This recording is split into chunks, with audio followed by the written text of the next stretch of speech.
प्यारे बच्चों, स्वागत है आपका अपने चैनल यूनिवर्स अड्डा पे।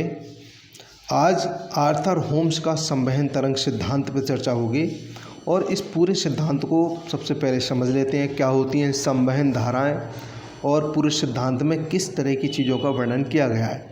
दरअसल होम्स ने पर्वत निर्माण से संबंधित सिद्धांत दिया है, संवहन तरंग सिद्धांत। और इनका ये मानना है कि पृथ्वी के अंदर जो पृथ्वी जिस पर हम रहते हैं भूपटल पर, उसके अंदर दो परतें हैं। पहली परत है क्रस्ट और दूसरी परत है अधा स्तर। तो ये दो परतों को इन्होंने माना है और यहाँ पर संवहनीय धाराएं चलती हैं। कुछ धाराएं इस तरह से ऊपर को आती हैं और कुछ धाराएं ये मुड़ करके नीचे को जाती हैं। तो इस तरह से कुछ धाराएं चलती हैं। इसको ग्राफ में समझ लेते हैं। पहले देखिए, मेरे पास ये चार्ट है, इसमें कुछ धाराएं देखिए ऊपर को आ रही हैं, ये संवहन धाराएं। और संवहन धारा जब ऊपर के लिए चलेंगी, तीव्र गति से चल रही हैं, तो यहाँ पर ये जो परत आपको दिखाई दे रही है, ये स्थल मंडल की परत है, लिथोस्फीयर है।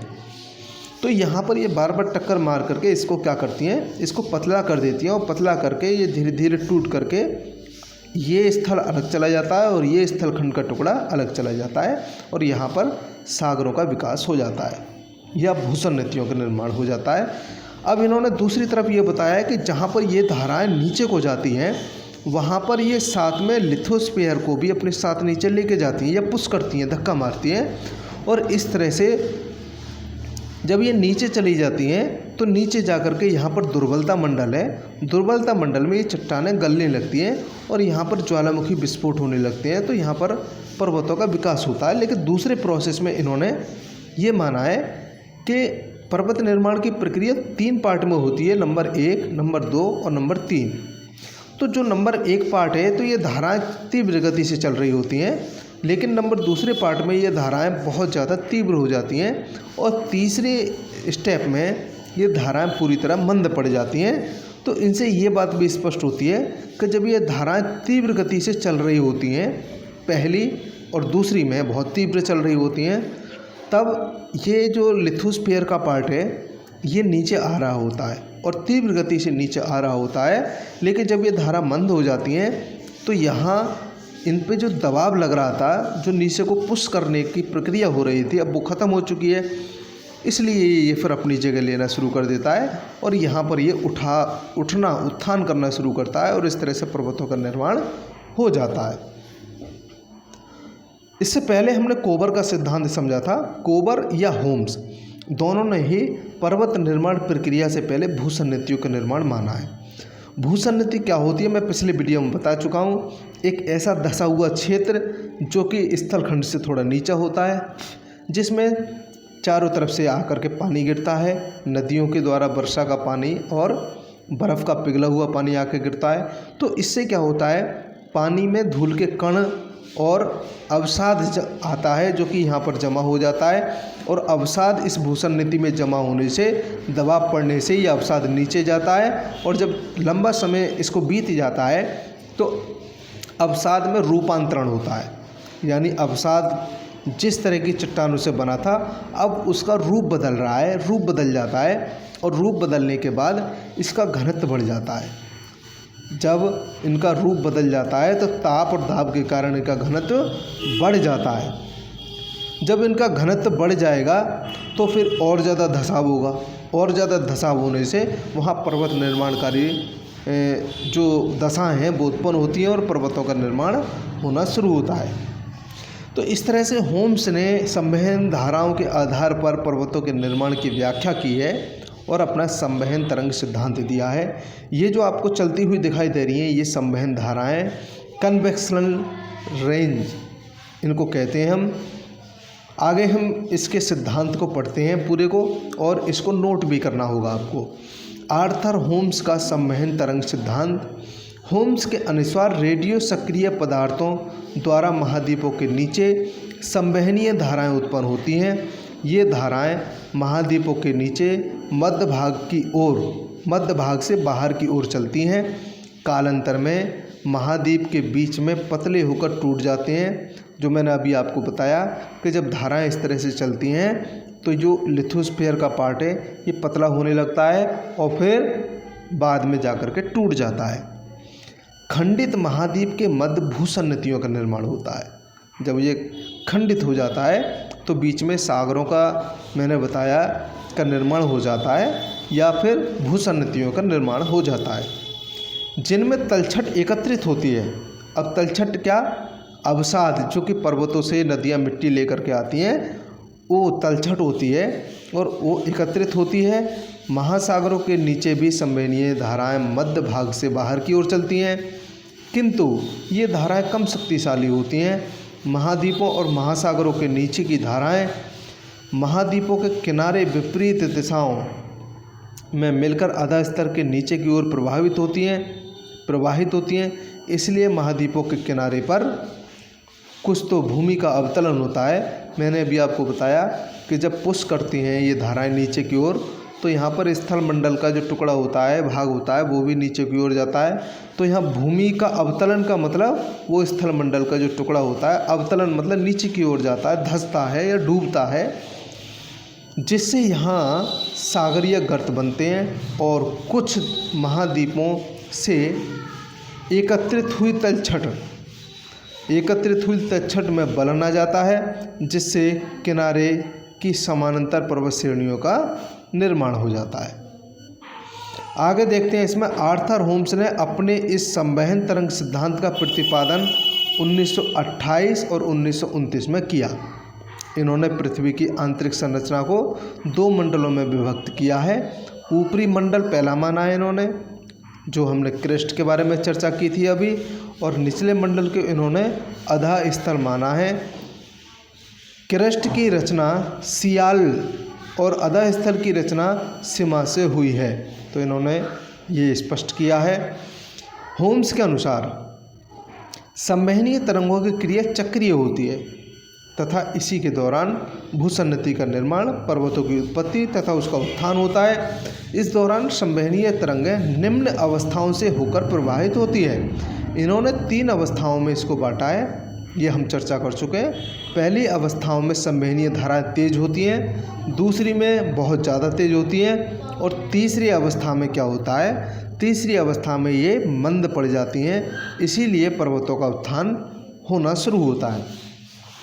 प्रथम अवस्था देख लेते हैं। इस अवस्था का समय काफ़ी लंबा होता है, जिसके केंद्रों से आने वाली संवहनीय तरंगें मिलकर जलमग्न तटों के नीचे भूसन्नति का निर्माण करती हैं। भूसन्नति में तलछटीय जमाव होता रहता है तथा भूसन्नति की तली निरंतर धंसती जाती है। अधिक गहराई तक जमाव व दबाव एवं पृथ्वी की आंतरिक ताप के कारण पदार्थ तप्त होने लगते हैं, जिस कारण उनमें रूपांतरण होने लगता है। मैंने अभी आपको बताया कि जब तलछट भूसन्नति में गिरते हैं तो कुछ समय बाद क्या होता है, इनमें जमाव होना शुरू होता है और इनका रूप का बदलना शुरू होता है और फिर इनका घनत्व बहुत ज़्यादा बढ़ जाता है। जब घनत्व बढ़ेगा तो चीज़ें भारी हो जाएंगी और भारी होने के बाद में और ज़्यादा ये नीचे की ओर जाएंगे। फलस्वरूप इसके बाद उनके घनत्व में वृद्धि होने से पुनः धसाव होता है, जिससे ताप का अधिक संचय नहीं हो पाता है। द्वितीय अवस्था देखते हैं, इनकी दूसरी अवस्था क्या है। भाई अगर आप चैनल पर नए हैं तो चैनल को यार सब्सक्राइब करके ज़रूर जाएं और साथ में बेल आइकॉन ज़रूर प्रेस करें, क्योंकि अगर वीडियो का नोटिफिकेशन आपको नहीं मिलेगा तो फिर नेक्स्ट वीडियो आप देखेंगे कैसे। जो व्हाट्सएप पे ग्रुप पे हैं मेरे साथ वो उनको तो लिंक पहुंच जाता है, लेकिन सभी व्हाट्सएप ग्रुप पे नहीं है। इसीलिए आप लोग अगर व्हाट्सएप ग्रुप पे नहीं हैं तो आप बेल आइकन को ज़रूर प्रेस करें। और अगर आपको लगता है कि आपका कोई साथी है जो तैयारी कर रहा है तो फिर उसके लिए आप ये वीडियो सेंड कर सकते हैं और सजेशन दे सकते हैं कि यहाँ पर BA MA भूगोल की सारी कक्षाएं संचालित होती हैं। द्वितीय अवस्था देखते हैं। होम्स ने संवहनीय तरंगों की गति अधिक तीव्र हो जाती है। इसमें होम्स ने बताया है कि तरंगों की गति अधिक तीव्र हो जाती है, परंतु यह अवस्था कम समय तक ही रहती है। इस अवस्था में महाद्वीपों तथा महासागरों की ओर से आने वाली तरंगें तीव्र गति से मिलकर नीचे मुड़ती हैं जिससे भूसन्नति के मलबे पर क्षैतिज दबाव पड़ता है। क्षैतिज दबाव का मतलब होता है इस तरह का दबाव। जब ये नीचे की ओर मुड़ जाएंगी, इस तरह से लिथोस्फीयर नीचे आ जाएगा, इसमें क्षैतिज दबाव पड़ेगा, तो यहाँ पर क्या होगा, यहाँ पर पर्वतों की उत्पत्ति हो जाएगी। भूसन्नति के मलबे पर क्षैतिज दबाव पड़ता है, जिससे भूसन्नति के मलबा में भिचाव से बलन पड़ जाता है, जिससे पर्वत निर्माण प्रारंभ हो जाता है। इन्होंने तीसरी अवस्था बताई है, और इसके तीसरी अवस्था के दो पार्ट भी हैं, क्या क्या हैं वो भी हम समझेंगे। इस अंतिम अवस्था में संवहनीय तरंगों का वेग क्रमशः क्षीण होने लगता है। क्षीण होने लगता है मतलब कम होने लगता है, उनकी समस्त प्रक्रिया समाप्त हो जाती है, जिसके प्रमुख कारण गिरते स्तंभ में गर्म पदार्थों का अंत और उठते स्तंभ में शीतल पदार्थों का उठना होता है। इसके कई परिणाम होते हैं। जब कोई तरंग नीचे से ऊपर को आ रही होती है तो नीचे दुर्बलता मंडल है, एस्थनोस्फीयर है, यहाँ लावा होता है, मैग्मा होता है, गर्मी होती है, टेम्परेचर बहुत होता है। तो यहाँ से जो वेव्स ऊपर जाएंगी, तरंगें ऊपर जाएंगी, वे निश्चित रूप से गर्म होंगी। लेकिन जो ऊपर से नीचे को आ रही होती हैं तो ऊपर स्थलमंडल ठंडा होता है, और इसलिए ये वेव्स भी कैसी होंगी, ठंडी होंगी।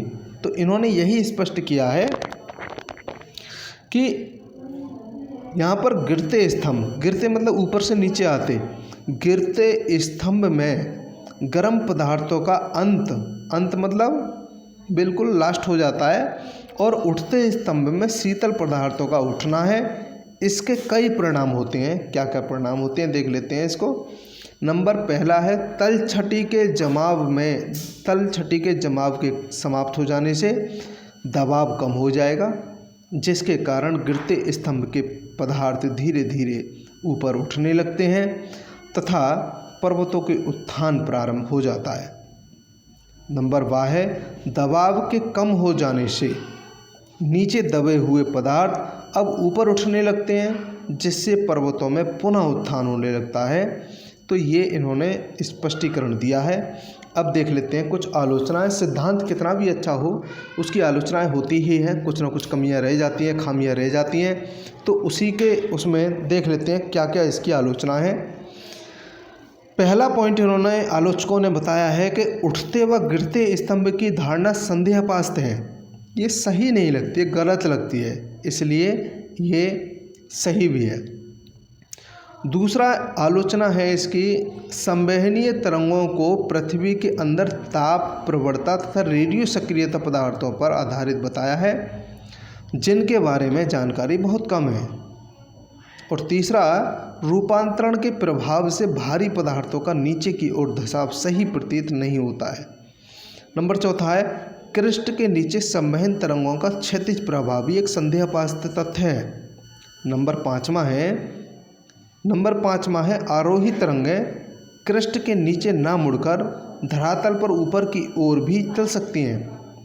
भाई इनका पाँचवें पॉइंट का मानना है कि ये इस तरह से जब तरंगें ऊपर जा रही होती हैं तो फिर इधर को क्यों मुड़ेंगी, ये तो सीधी भी जा सकती है ना, जब सीधी आ रही है तो सीधी जाएंगी, मुड़ेंगी क्यों इधर को। तो यहाँ पर लिख रहा है पाँचवें पॉइंट में कि आरोही तरंगा क्रिस्ट के नीचे ना मुड़कर धरातल पर ऊपर की ओर भी चल सकती हैं। ऐसी स्थिति में ये वेगवती तरंगा भूपटल को तोड़कर भयंकर विस्फोट के साथ धरातल पर ज्वालामुखी क्रिया को जन्म देंगी, ना कि तनाव द्वारा सागर का निर्माण करेंगे। अब देखो आलोचकों का कहना भी ये बिल्कुल सही है कि जब कोई तरंग नीचे से आ रही है तो ऊपर यहाँ पर अगर कोई स्थल मंडल है तो ये स्थल मंडल को अगर पतला भी कर रही हैं, ये तो स्पष्टीकरण दे ही दिया होम्स ने कि ये पतला कर रही हैं, इसको जब पतला कर रही है तो फिर इसको तोड़ के बाहर निकलेंगी ना, ये बाहर निकलेंगी, यहाँ पर विस्फोट होगा, ज्वालामुखी यहाँ पर फटेगी। लेकिन ऐसा होता नहीं है। होम्स के अनुसार ये तरंगें इधर को मुड़ जाती हैं, दोनों दिशाओं को विपरीत दिशा में मुड़ जाती हैं, जिससे ये पतला होना शुरू हो जाता है लिथोस्फीयर, और पतला होते होते यहाँ पर दरार पड़ती है, और दरार पड़ने से फिर क्या होता है कि एक हिस्सा इधर को चला जाता है और एक हिस्सा इधर को चला जाता है, बीच में सागरों का भूसन्निधियों का निर्माण हो जाता है। तो इसलिए ये पांचवा कथन बहुत ज़्यादा अच्छा लगा, ये आलोचनाएं बिल्कुल करेक्ट हैं। तो ये आपका आर्थर होम्स का संवहन तरंग सिद्धांत कंप्लीट हुआ। नेक्स्ट वीडियो में हम जल्द मिलते हैं, तब तक के लिए नमस्कार। अगर चैनल पे आप नए हैं तो सब्सक्राइब करके जाएं।